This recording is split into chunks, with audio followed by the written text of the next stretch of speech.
Thanks, Michael. I've put a question up there, which is mobility as a service a fraud? And quite frankly, I think that it quite possibly is. So, sorry, just working out the clicker. But it's something that we don't get to walk away from like a Disneyland ride. This is the auto-topia Disneyland ride. It goes where the vehicles go where you're told to go. You can't crash into each other, except very gently. And it's petrol-driven. It was developed in the 1950s. And this is basically what the car companies are offering us and the technology companies. So the likes of Uber, their interest isn't in providing a service to the entire community that fits in with public transport. It's having as many people using their vehicles as often as possible. So just very quickly, that's just the topics that I'll talk about. I'm going to focus quite particularly on the challenge of autonomous electric vehicles because they will drive a significant change in how people get around. Now, the technology that enables this is a little bit off, but it's something that particularly bus industry needs to be preparing for because it will make a significant impact on the way people move. As Brian said, you know, this is the government's vision of mobility as a service. So I've already got an app on my phone called TripGo. It gives me everything from walking to bicycles to motorcycles to Uber to taxi for any trip that I want to make. And it'll tell me the relative costs of those trips. And using Android Pay, I can pay for any of those services with the exception of public transport. So that's actually the missing link, is the public transport system being connected into the service. Could you press play, please? So this is the Simpsons' take on 1950s car ads. Might seem familiar. It's very anti-public transport. But when we get through the animation a little bit more, you'll see that the guy is in a self-driving vehicle on his way to work. So under this circumstance, what's your incentive to actually use a public transport mode? It's very nice and comfortable, smoking his pipe. But the reality is that this type of technology will drive people to use public transport less, and that's their goal. So I've just come from the Philippines and I'm about to go back, where we're actually removing mobility as a service. In the Philippines, you walk out your front door, you hop on a tricycle, you go up to the road, you hop on a jeepney, it takes you to town. You don't need a timetable. The services are so frequent. So nobody walks. So if you have mobility as a service as a true competitor to public transport, where's your incentive to walk, aside from health? The jeepney is the 1950s equivalent of the Uber or the autonomous bus. It takes you where you want to go, stops wherever you want, creates massive congestion. Also, autonomous buses will have one slight advantage. They'll probably obey the road rules, though, depending on, whether people program them differently or not.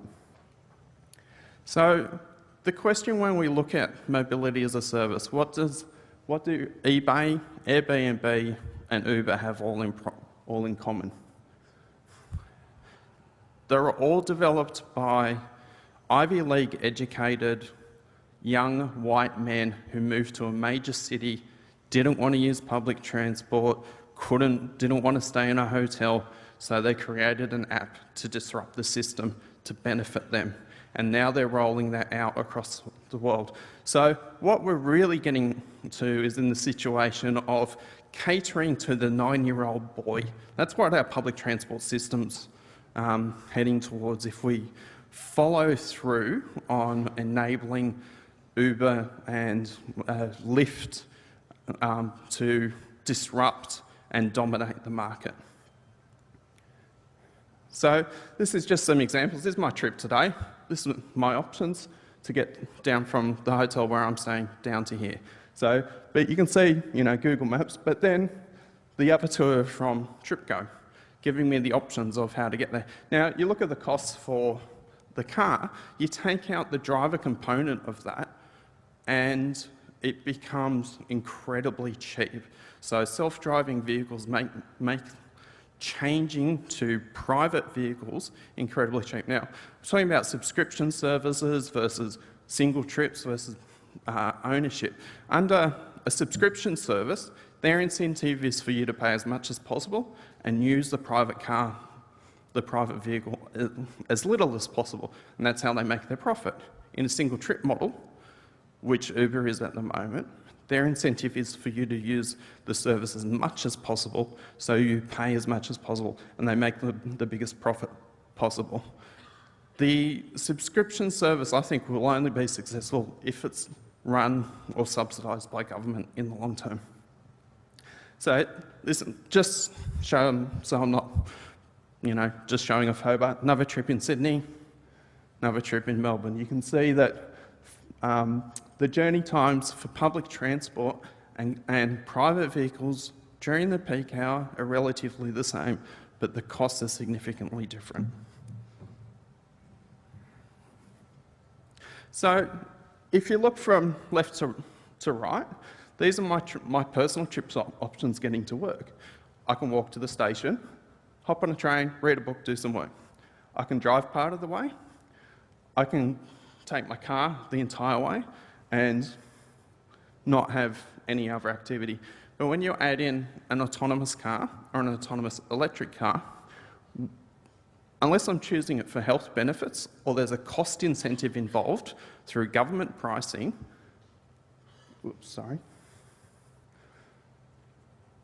the last option becomes the easiest. And it becomes the cheapest. And it enables me to make money while I'm doing it. So why would I be using public transport under that circumstance? Well, there's a number of good reasons. One's health. You don't get healthy by not walking to a bus stop or to a railway station. Another one's the societal benefits. If we're using public transport, we don't need to provide as much infrastructure. So US Department of Energy is forecasting 70% increase in congestion based on some modelling they did of Chicago under self-driving vehicle conditions, because it becomes easier to go further by car and do other things. So you need to make sure that things like bus lanes are being protected and that public transport services aren't degraded like happened in the 1950s to the 1970s as a result of the change in usage.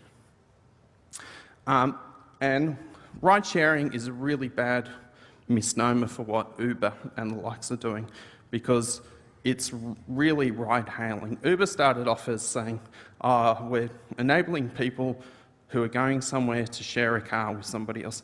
Now their mantra in America is, we're enabling somebody without a job but a car to connect to somebody with a job who wants to go somewhere and can pay for it. Now, that sounds like a taxi system, but without the associated regulation. So I won't talk about the levels of autonomous development particularly much, but we know about all the trials that are occurring. No, but this is and parking lots. we don't need the sound. But this is Volvo's vision of the future, where suddenly all the areas that are currently assigned to car parking are handed over to footpaths, that we don't need car parks anymore.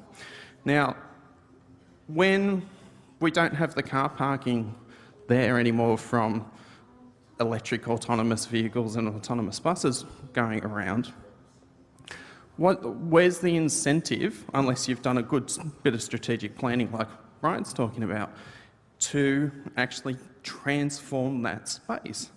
If you're looking at a lane of traffic which is now free of vehicles all the time, we know from traffic planning, traffic history, that you provide additional capacity, it fills up. People make more trips. So again, fighting against public transport. And the other thing that will occur is these vehicles, and we see this with Uber already, they have no incentive to stop and park because parking costs money. If you park in a private car park or if you park on a street in most highly developed areas in Australia, you have to pay for it. With an electric vehicle, it's actually cheaper to keep the thing moving than for it to park and pay, unless it needs charging. But with a 450 kilometre range, most electric vehicles can run all day. So this is what mobility as a service actually looks like in practice. This is what happened in San Francisco. San Francisco's congestion increased by 30% with all the Ubers circulating around town. Similar figures in London, similar in New York. And the users of these services are inner city, well-educated people who have the ability to use public transport but don't want to. So the issue for mobility as a service isn't the fact that it's connecting people from where they want to go to where they need to be. It's a privilege thing that people who are using these services have the ability to pay and can afford it.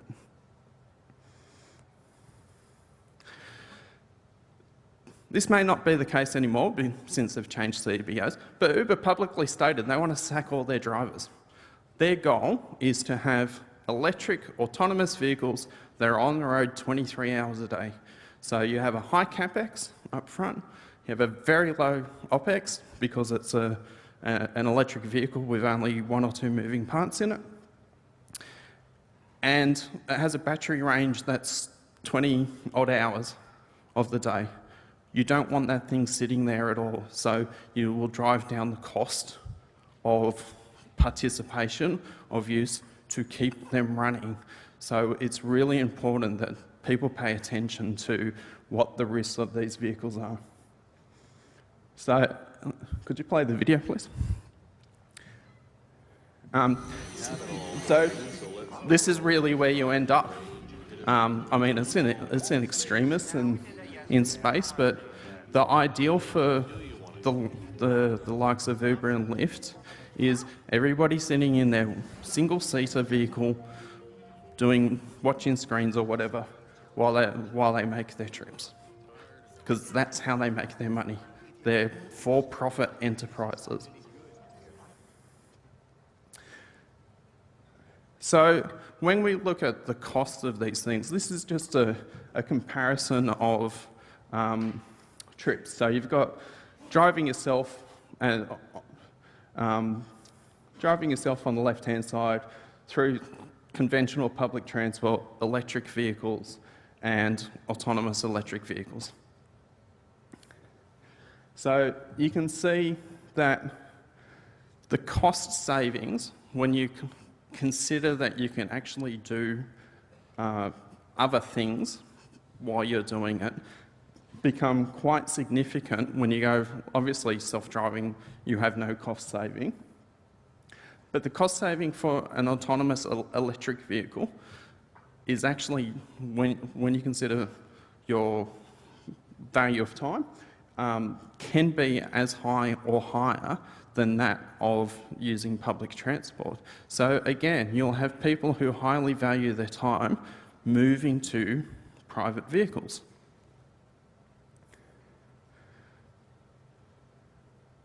So, but for the middle range of people and lower people with lower values of time, public transport still becomes, still stays as a good cost option. But then do we end up in the situation where we were previously, where public transport is the thing that people who can't afford cars use? And that's what we have to be thinking about, how to actually make sure the momentum doesn't swing back towards the private cars in a new guise. These self-driving vehicles have a big impact on traffic management, but one of the things that they do is they enable pedestrians potentially to take over the roads. So, and that has a big impact when you have them mixing with non-self-drive vehicles like buses, because the buses are carrying, 30 to 50 people for a regular bus, and one pedestrian, if the bus has got a crash prevention system, can actually force that bus to stop just by stepping out onto the road. I mean, the bus would stop anyway if they did it, but it makes them more likely to take the risk if they know the vehicle's going to stop on its own.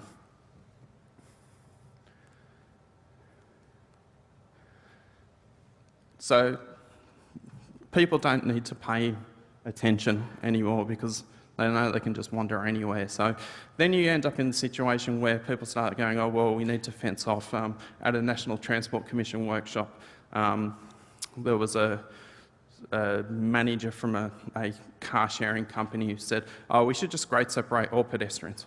That's the solution to it. So rather than having living, vibrant streets like Brian was talking about. That's just how Google does its animations, but it has an big impact on urban road design, because if you have a self-driving bus and you have bicycles and you have pedestrians, you actually need to think about how you actually segregate them so that they can all operate efficiently. So we'll end up in the future with things like more separated paths, more controlled pedestrian crossings, but also more shared zones, more zones where pedestrians and vehicles can mix safely together. At the moment, you don't want lots of pedestrians mixing with a large bus. But if you have a bus like the HMI one that's going slowly, that has people who are, like on current public transport, are doing other things, then it doesn't matter so much if you have a shared zone environment, because you can be relatively comfortable and assured that the vehicle's not going to crash. Now, I went out for a ride on this one, and at the moment it gets spooked by butterflies and leaves, so I'm not particularly worried about how well it will do with pedestrians. Another thing that is worth thinking about from a public transport planning and bus operations perspective is that mobility as a service and autonomous mobility as a service, they will have an impact on urban development. So we have lots of areas that are car parks at the moment. Brian was talking similarly about this. And this site here, which is a Costco development in Sydney, 70% of this land area is given over to car parking at the moment. So Volvo said that we'll turn it into parks. Well, there's no financial incentive for that landowner to turn it into parks. So they'll want to look at densification. So, I mean, that's a big chunk of land that's got nothing in it. But when a developer comes in and says, actually, we want to get rid of all that car parking, then we need to make sure that the public transport service is there and is able to support the densification, and then it doesn't become reliant on mobility as a service, so the service operators who are actually pushing private cars. So one of the interesting challenges,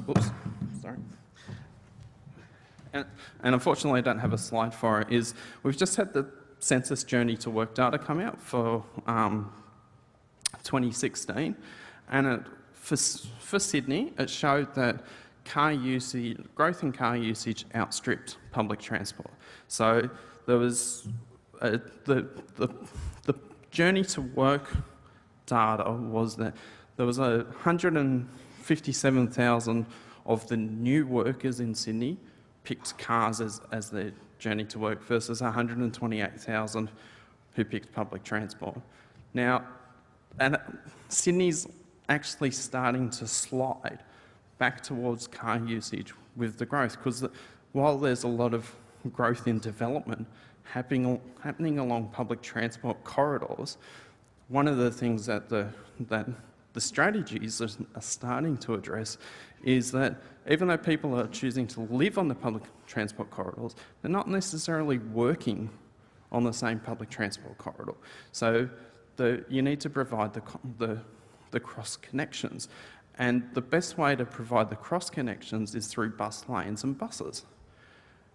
Because you can start off small, you can be incremental, you can work with the local community, and the plethora of data that's available to enable people to make those choices is really amazing. So I think we're just starting to get a handle on the availability of big data. So finally, I just want to talk very briefly about the road hierarchy, and this is a very traffic engineering-y type of thing about, who we allow to interact with the roads and where they are. And this is the old-fashioned type of hierarchy. But going forward and building on the work of people like Rodney Tolley in the 1980s and what Victoria and New South Wales have done in terms of the Lincoln Place type analysis, we need to start thinking in 3 dimensions about how we use the road. So not just is this road a public transport road, a motorway road, but also the time of day. At the moment, put up a road sign for parking controls, kind of forget about it.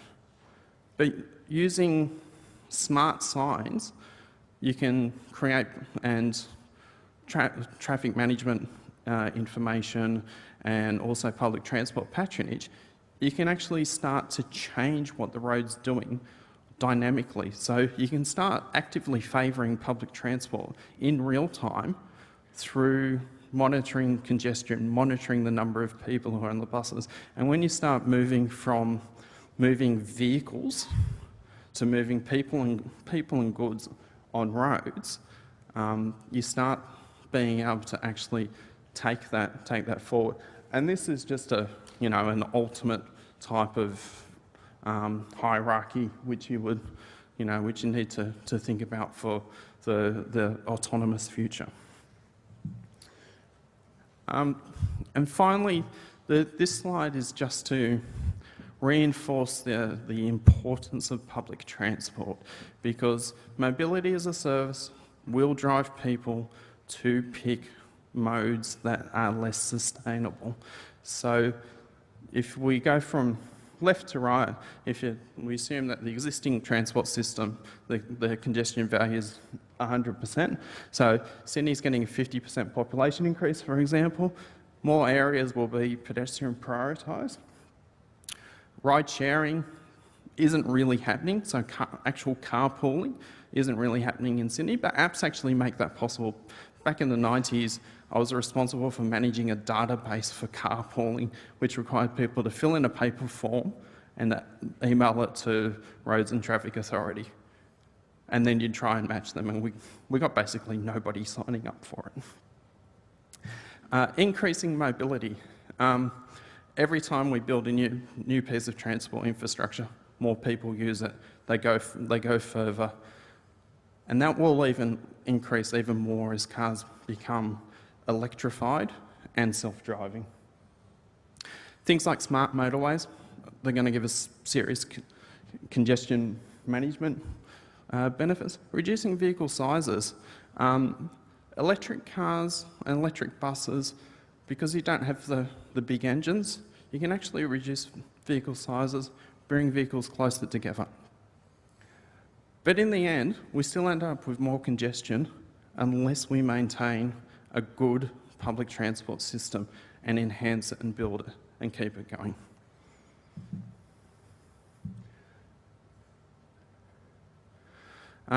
So I think you can probably work out what my summary is. Don't believe the likes of the car sharing companies and the ride hailing companies when they say that they're just part of the mix. They want to replace public transport ultimately because that's their business model, is to get more people using their systems more often. And if you want to read more on it, I have a LinkedIn post which talks about this in a little more detail. Thank you.